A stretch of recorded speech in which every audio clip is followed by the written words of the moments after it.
Днес в този видеоклип ще говорим за Северна Корея. Знаете, че в моят канал имам много видеоклипове направени на тази тема.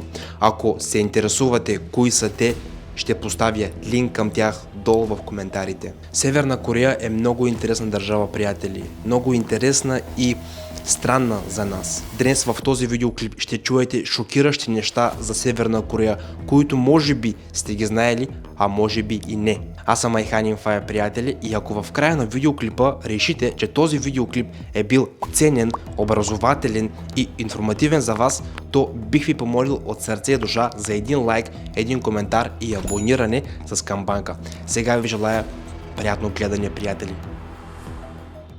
Може би самите вие отдавна сте се досетили, че животът на обикновените севернокорейци не е толкова розов, колкото искат да ни го покажат. Всички сме свикнали да виждаме как великият лидер Ким Чен Ун показва пред обективите на камерите големите си балистични ракети, но широката усмивка на Ким и смъртоносните оръжия далеч не са всичко, с което е известен КНДР. За съжаление, в тази страна много често се случват толкова странни, понякога дори ужасни неща, че управляващият елит и дори самият Ким Чен Ун се опитва да премълчава за тях. Но днес все пак ще се опитам да отворя завесата и да ви покажа няколко снимки, направени тайно, които ще разкажат цялата истина за живота на обикновените граждани на Северна Корея. Ако искате още интересни видеоклипове, то тогава бъдете сигурни, че сте се абонирали с камбанка за моят канал, за да получавате известия за най-новите ми видеоклипове. Армия и военни. По думите на Ким Чен Ун, армията на КНДР се явява една от най-големите и силните в света. Да, много от нас са гледали репортажи и видеоклипове в интернет, където военните са марширували по време на военните паради. Обаче много севернокорейски военни страдат от липса на храна и доказателство за това може да служи ето тази снимка. Но няма как да игнорираме факта, че севернокорейската армия наистина е много голяма, но тя много лошо се поддържа. Това може да се разбере и от екипировката, която носят, и от погледите на военните.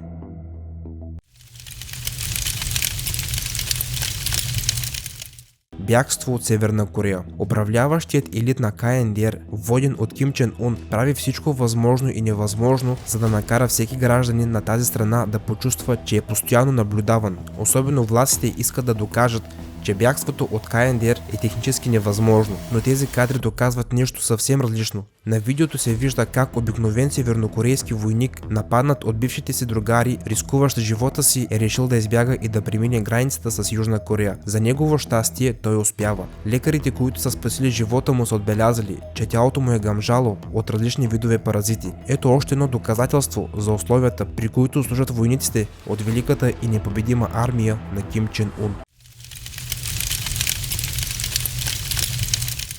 Китай. Едва ли севернокорейските власти ще успеят да скрият факта, че има поразителен контраст между инфраструктурата на Китай и КНДР. Само погледнете тази снимка. Кой сега ще повярва на думите на Ким Чен Ун, че Северна Корея е най-доброто място за живеене на Земята? Жителите на КНДР трябва постоянно да живеят в строги икономии. Например, севернокорейските власти са принудени редовно да прекъсват електричеството в цялата страна поради липса на енергийни ресурси. Ще бъдете шокирани, но не на всички севернокорейци е разрешено да живеят в столицата. Затова трябва да имате специална значка. За щастие, Китай е създала линия за производство на такива значки и сега те могат лесно да бъдат закупени от тях. Статуи.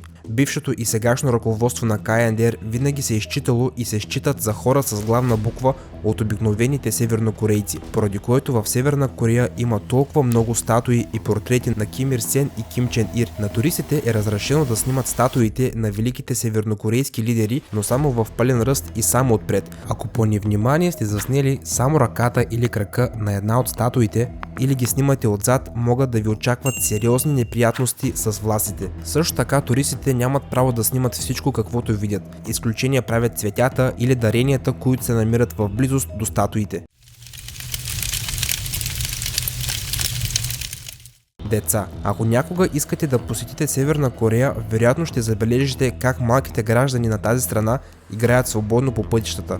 Ще бъдете в шок, но децата в КНДР могат да тичат спокойно по улиците и това е на 100% безопасно, тъй като само на един от 1000 севернокорейци е позволено да използват автомобил. Много малки севернокорейци живеят и се възпитават в много трудни условия. Децата трябва да работят много усилено от ранно детство, за да помогнат на семействата си да оцелят. Въпреки че много потомци на семействата на партийните лидери в КНДР имат честта да се направят снимка с Ким Чен Ун, но за съжаление това не ги прави толкова щастливи. Животът на тези деца, както и на всички други севернокорейци, е изпълнен с много лишения и трудности. Храна. Севернокорейците са лишени от правото да отидат до най-близкият ресторант и да си поръчат нещо вкусно. Много севернокорейци трябва да събират билки и цветя, за да си приготвят обяд или вечеря и по някакъв начин да залъжат своето постоянно чувство на глад. Рафтовете по магазините в КНДР са почти празни, така че е малко вероятно да си купите нещо, дори и да имате достатъчно пари. Много севернокорейци живеят с храна, която могат тайно да си я купят от търговците. Електричество. Както ви споделих по-рано, в Северна Корея има значителен недостиг на енергия, но властите на КНДР правят всичко възможно, за да не признаят съществуването на този проблем. Ще бъдете в шок, но някои партийни служители успяват да работят на компютри, които са напълно изтощени и често се изключват. Сега е ясно защо на обикновените севернокорейци е забранено да снимат своите монитори. Дори ако искате да посетите музея на изкуствата в КНДР и да направите няколко снимки там, може да не успеете, поради неочаквани прекъсвания на тока. И именно по тази причина много обикновени севернокорейци предпочитат да използват устройства, които функционират без електрическа енергия в ежедневието си.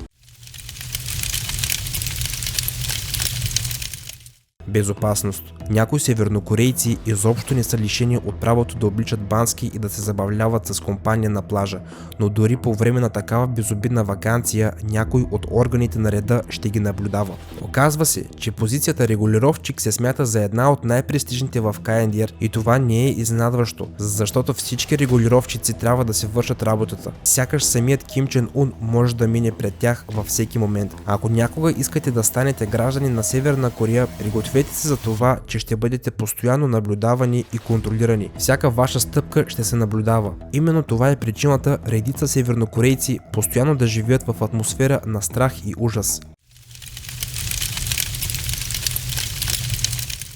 Транспорт. Броят на севернокорейците, на които е разрешено да използват лични автомобили, е повече от оскъдно, което означава, че повечето от обикновените граждани трябва да пътуват с обществен транспорт. Много хора имат велосипеди, но дори тук има редица забрани, така че от време на време управляващият елит на КНДР се опитва да забрани на жените да карат велосипеди. В някои градове в Северна Корея има подземно метро, което се смята за най-дълбокото в света. Възможната причина за това е евентуалното му използване в качество на бомбоубежище по време на война, поради което на туристите е строго забранено да правят снимки в севернокорейското метро. Поради малкият брой автомобили, всички пътища в КНДР са практически празни, което означава, че дори и работещите в армията трябва да се придвижват на автостоп или градски автобус.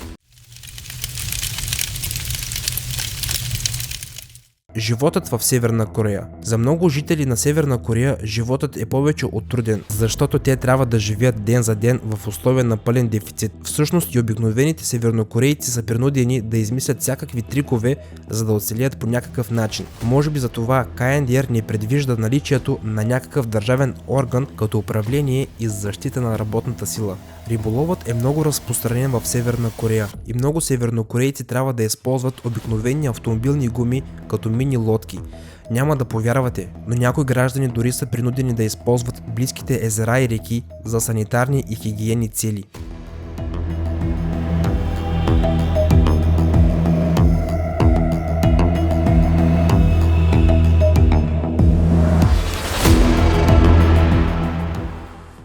Отговарям на всеки един коментар, приятели. Не забравяйте долу в коментарите да споделите вашето мнение. Вашето мнение за Северна Корея и за това, което чухте в моят нов видеоклип. Също така не забравяйте, че долу в коментарите и в описанието ще поставя линк към моите предходни видеоклипове за Северна Корея. Благодаря ви за отделеното време, приятели. Ако видеоклипът ви е харесал, не забравяйте един лайк, един коментар и абониране Защо пък не искам банка? Качвам по 3 видеоклипа всяка седмица, приятели. И преди да си кажем чао, приятели, искам да споделя с вас, че това е моят плейлист с всички интересни качени видеоклипове от мен в YouTube. А това е моят последно качен видеоклип в YouTube. Много интересен. Наслаждавайте се, приятели. Очаквайте скоро много нови видеоклипове. Чао! И до скоро!